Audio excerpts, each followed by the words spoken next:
Thanks for watching this edition of the Fox 7 Austin Crime Watch digital exclusive. I'm Dave Froehlich. We're taking a look at some of the crime stories that have made headlines recently in our area.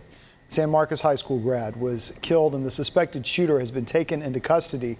That shooting happened at a house party in Ulen where they were celebrating graduation. Here's more from Fox 7 Austin's Katie Pratt. 18-year-old Andrew Farias walked across the stage to get his high school diploma on Friday. He played cornerback and running back for the San Marcos Rattlers.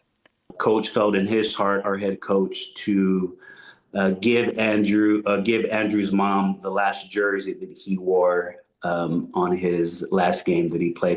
A little more than 24 hours later, the San Marcos High School grad was shot and killed.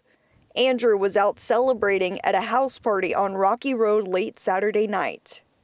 He had so much in front of him. He was ready to start Texas State in August. Everybody loved him, everybody. We're told there was a fight at a party before the Ulen Police Department got reports of a shooting around 1 in the morning. Andrew was pronounced dead at the scene. I know that it's a difficult time during this time, so we just cover your prayers and keep us in your prayers and thoughts. 18-year-old Chad Lee Gardner is the suspected shooter who ran from the party. Lee Gardner was taken into custody and booked into the Travis County Jail on Memorial Day for murder. I just want to thank the Ulen Police Department and Texas Ranger Bible for doing everything from the bottom of my heart to get justice for my baby. This is so hard and something a mother cannot deal with. Andrew's family, friends, and loved ones came together to mourn and honor his life with a vigil on Tuesday night at Toyota Rattler Stadium. His teammates are going to present the jersey to his mama now, saying he will be remembered most for his smile. What started as an attempt to pull over a suspected drunk driver turned into a police chase and ended with a crash in downtown Austin. Fox 7 crews captured the beginning and the end of the pursuit. Fox 7 Austin's Angela Shen has that story. Around 9 a.m. on Lamar near 5th Street, officers had pulled over a suspected drunk driver in a Range Rover. A few seconds later, the suspect drives off, followed by officers with their sirens on. The pursuit ended when the suspect collided with another car at 7th and Congress. You can hear the car coming, the impact. What I had turned around and kind of seen the collision when it happened and come to assist, and see was everyone okay. Jesse was doing his job on Congress Avenue. He describes what he saw. I just seen him, boom, hit the little Kia and it knocked him. I thought maybe he kept going. And once he tried to get out, one officer ran to this gentleman that had gotten hit, the older gentleman, and the other one went to see about him. So he jumps out trying to run, and he tases him. The Range Rover with the mangled front was eventually towed. Police have identified the suspect driver as 22-year-old Isaac Meredith. He had minor injuries and was taken to the hospital. The person in the other car was also taken to the hospital with non-life-threatening injuries. Court records show Isaac Meredith has a pending drug charge and one for having a prohibited weapon. He also had a robbery arrest from 2021, where prosecutors didn't file charges and he had pretrial diversion. Austin police are ramping up patrols near mosques around the city, searching for a hate crime suspect. City leaders gathered outside the Oasis Mosque near the University of Texas campus to show support for the Muslim community. On May 22nd, surveillance images showed a man vandalizing property. APD says this incident is connected to 2 other mosques that were defaced in Northwest Austin. Detectives and prosecutors believe it was a hate crime. So far, no arrests have been made. We are here today to say that attacking worship places is attacking on the values of diversity, tolerance, and mutual respect. This was a cowardice act committed by a cowardice person. APD says it'll be patrolling near every mosque in the city, and undercover officers will be out to catch a suspect.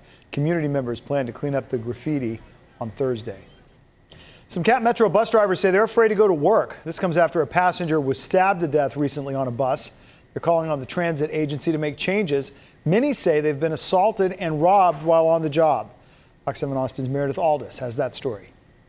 This is a man with blood on his arms, running into a nearby business for help.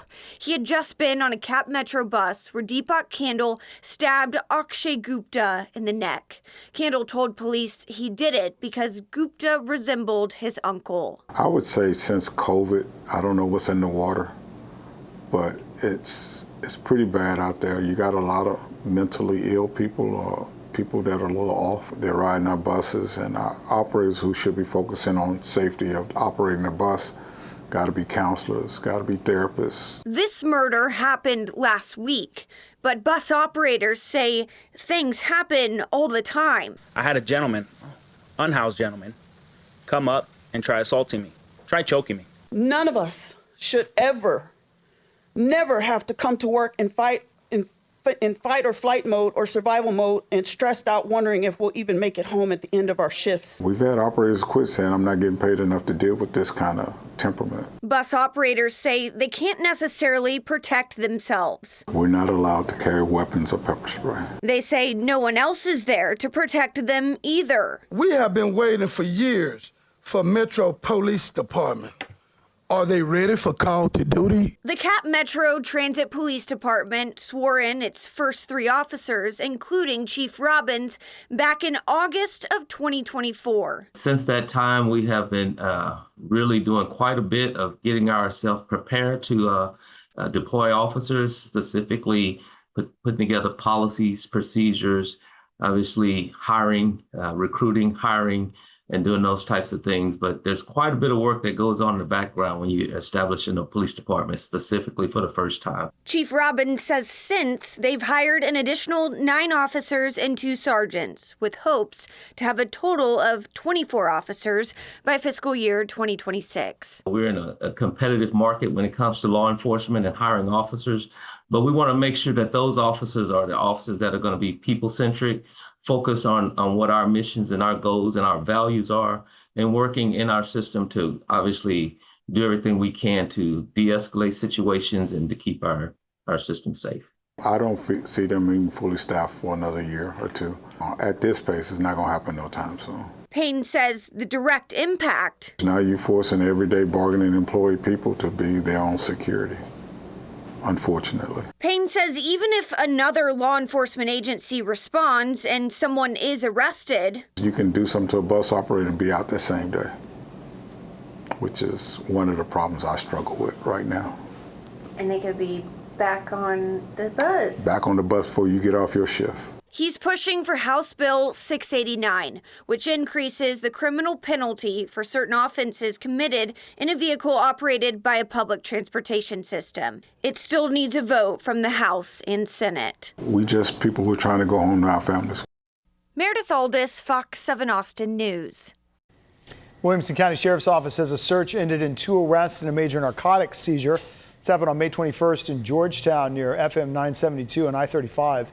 Investigators say they found more than $20,000 in cash, precious metals like gold and silver, several kinds of drugs, including 2 pounds of suspected marijuana and what they believe is enough fentanyl to kill more than 1,000 people. They also recovered 2 handguns, one of which was stolen, and an AR-15 rifle. Suspects have been identified as Noe Hernandez and Rigoberto Hernandez. Family of a teen killed in 2023 is frustrated, saying they want their case solved. Comes after Austin police say all of the homicides in 2023 have been cleared. Fox 7 Austin's Meredith Aldis has that story. It was a celebratory day for the Austin Police Department. To solve every single one of those cases is not only rare, it is exceptional. But as Terry Franklin watched, very much a slap in the face. The Austin Police Department says they've achieved a 100% clearance rate for all homicides committed in 2023. We are sending a message that we will not allow violence to go unanswered and unchecked in the city of Austin. But Franklin says one case is unchecked, her granddaughter's. In June 2023, 14-year-old Michaela Franklin was shot and killed in the parking lot of the apartment complex she lived at. 2 months later, Micah Marshall was arrested and charged with capital murder. But then the district attorney dismissed the charges, and Marshall was free to go. It's like heartbreaking too, because how is it 100% soft when my granddaughter murderer is still roaming free? APD says in a statement, quote, "In the FBI's Uniform Crime Reporting Program, law enforcement agencies can classify offenses as cleared or closed in one of two ways, through an arrest or by exceptional means. Therefore, while many cases may be resolved within law enforcement, the outcomes in the court system can significantly influence our overall understanding of case resolution." Franklin says after almost 2 years of waiting, she and her family want justice. We want the police department, the detectives, DAs, everyone, do your job. Don't forget about our child. Meredith Aldis, Fox 7 Austin News. Two suspects have been arrested in the deadly jet ski hit and run of a teen kayaking on a Grapevine Lake. Fox's David Sintendry with our sister station in Dallas has more.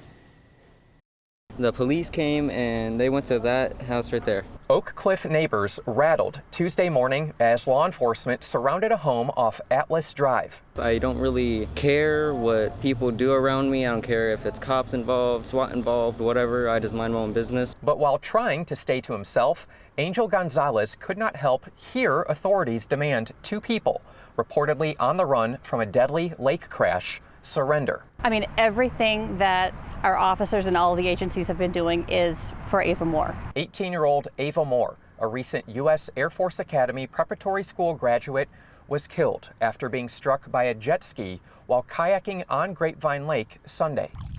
And then I heard someone in the crowd say she hit someone, and so I automatically turned around to go back toward the water because I was concerned. Lisa Scrayback there as a group pulled Moore from the lake. You know, we just started life-saving measures, checking her pulse at that time. But Moore passed away, and the woman on the jet ski fled. I turned around to look at the water, and I could see her and the passenger on the jet ski going away from the incident, and they were waving toward like their people, and you could tell they were trying to get away. Someone shared this photo of the suspect with Texas Game Wardens, who released it to the public. It's shared thousands of times across social media. Tuesday morning, authorities identified her as Dicarolyn Alejandro Gonzalez Gonzalez. Attorney General Ken Paxton says she was in the country illegally, and we saw immigration officials on scene early Tuesday. Gonzalez was located inside this Oak Cliff home. A woman renting here, who does not want to show her face, says several rooms inside are rented. She claims she first saw Gonzalez Monday night with a man who lives there. It seemed like her photo was so clear that she would just be caught very soon. Gonzalez, now in custody for the death of Moore, according to Game Wardens. On top of that, Grapevine police say Mikel Coelho Perozzo, also a reported illegal immigrant from Venezuela, will face additional charges for a vehicle crash while driving away from the lake with Gonzalez. Where they crashed into two different vehicles and got out of the car and ran away. Had some Oak Cliff neighbors known they were reportedly hiding next door, they say they would have called 911. I would probably try to tip them off and tell them that they were here. Doctor in Texas has been sentenced to a decade in prison for an alleged healthcare fraud scheme that brought in more than $100 million. Jorge Zamora Quezada is accused of falsely diagnosing patients with chronic illnesses, giving them medication to defraud major insurance companies, and administering tests with harmful and deadly side effects. He was convicted on several charges and forced to hand over more than $28 million, plus several assets, including 13 real estate properties, a jet, and a Maserati. A bill aiming to close a loophole in the state's sex offender registry was signed by Governor Abbott. It's named after an 11-year-old girl who was murdered last year. Fox's Sherman Dressel with our sister station in Houston has more. Governor Greg Abbott has signed House Bill 2000 into law in Texas. It makes anyone that's convicted of child grooming to register as a sex offender. Audrey Cunningham disappeared February 2024, and an Amber Alert was issued after she didn't get on her school bus. Her body was found days later near the Trinity River. Don Stephen McDougal, a family friend with a history of child offenses, was charged with capital murder. He pleaded guilty and is serving life in prison without parole. McDougal had previously pled down a child indecency charge, meaning he had never had to register as a sex offender. Andy Kahn of Houston Crime Stoppers, a major advocate for this legislation, says the child's family was grateful to hear the news. They never expected to be thrust into this world that we live in as far as criminal justice, but there are glitches out there. And my mantra has always been, as a victim advocate, if there's a glitch in the system, instead of yelling and screaming about the injustices of it, I would much prefer to find a solution. Audrey's law will take effect September 1st of this year. Reporting from the newsroom, Sherman DeSalle, Fox 26 News. As the Austin Police Department works to hire hundreds of new officers, the chief says she's interested in supplementing the department with drones. Fox 7 Austin's Meredith Aldis has more. On Austin Police Department to be on the cutting edge of technology. And the future may be drones. Other departments are already using them. We have a high volume of drones in patrol. The Dallas Police Department Air Support Unit says drones increase officer safety by exposing unseen dangers. It allows them to get in close to a situation without any fear of harm to themselves. This is a drone video from an officer-involved shooting in Austin in September 2022. It shows just how close a drone can get. I look at a couple of the officer-involved shootings that we've had here, officers killed in the line of duty that could have been saved had we had a drone be able to go in first and see what we have. The Arlington police chief says they've been trying out drones to enhance their operations. And our officers respond not knowing whether a person has a gun or not. But our drones can fly to that location, get real-time intelligence, being able to identify whether a person has a gun or not, and providing that intelligence to our officers. Drone experts say it can also dramatically decrease the time it takes to respond to calls. They can place drones all over the city, and when they get a call, they can literally respond with the drone in minutes, which increases, their ability to react. As the Austin Police Department reports being down almost 330 officers, and staff says it's the #1 issue in the department right now, Chief Davis says drones could be beneficial. We are down significantly in people, and it's going to take us a few years to get those numbers back to where they need to be. So how do we move forward where we're good stewards of not only the money of this city, but we're good stewards of addressing things that are important to the community? Drones could do that for us. It certainly does stretch those limited resources even further. Meredith Aldis, Fox 7 Austin, Crime Watch. Well, for more on the stories featured in this episode, you can head to our website, fox7austin.com, and click on the Crime Watch section at the top of the page. You can also watch on our Fox Local mobile and connected TV apps. They're free to download. You can stream content on your phone as well as on multiple platforms like Roku and Apple TV. Thanks for watching this edition of the Fox 7 Austin Crime Watch digital exclusive. And don't forget to subscribe to the Fox 7 Austin YouTube channel.